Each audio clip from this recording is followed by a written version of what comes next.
সাধারণ মানুষের জীবনমান উন্নয়ন এবং অর্থনীতিকে সহায়তা করতে সিরিয়াকে ১.৬৫ মিলিয়ন ব্যারেল অপরিশোধিত তেল দেবে সৌদি আরব। বৃহস্পতিবার ১১ সেপ্টেম্বর বার্তা সংস্থা সৌদি প্রেস এজেন্সি এ তথ্য জানায়।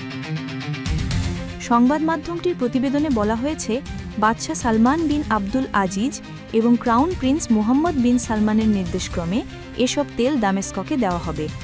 সিরিয়ার জ্বালানি মন্ত্রী মোহাম্মদ আল বশির এবং সৌদি ফান্ড ফর ডেভেলপমেন্টের প্রধান নির্বাহী সুলতান আল মরশাদের এ নিয়ে একটি সমঝোতা স্মারক সই করেছেন। সৌদি প্রেস এজেন্সির প্রতিবেদন অনুযায়ী সৌদির দেওয়া এ তেল সিরিয়ার তেল শোধনাগারগুলোর কার্যকারিতা এবং আর্থিক সক্ষমতা বাড়াতে সাহায্য করবে।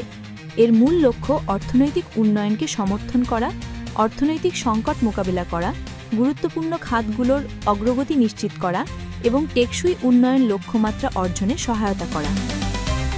গত বছরের ৮ ডিসেম্বর সিরিয়ার সাবেক স্বৈরাচার প্রেসিডেন্ট বাশার আল আসাদকে উৎখাত করে আহমদ আল শারারের নেতৃত্বাধীন ইসলামিক দল। এরপর তিনি নিজেই দেশটির প্রেসিডেন্টের দায়িত্ব নেন। বাশার ক্ষমতায় থাকাকালীন আরব দেশগুলোর সঙ্গে সিরিয়ার দূরত্ব তৈরি হয়। বিশেষ করে সাধারণ মানুষের ওপর নির্যাতন চালানোয় তার সরকার থেকে মুখ ফিরিয়ে নেন আরব নেতারা। এছাড়া পশ্চিমারাও সিরিয়ার ওপর ব্যাপক নিষেধাজ্ঞা আরোপ করেছিল। বাশার আল আসাদ ক্ষমতাচ্যুত হওয়ার পর যুক্তরাষ্ট্রসহ পশ্চিমা দেশগুলো সিরিয়ার নিষেধাজ্ঞা তুলে নেওয়া শুরু করে। অপরদিকে আরব দেশগুলো তাদের সরাসরি সাহায্যের জন্য এগিয়ে আসে।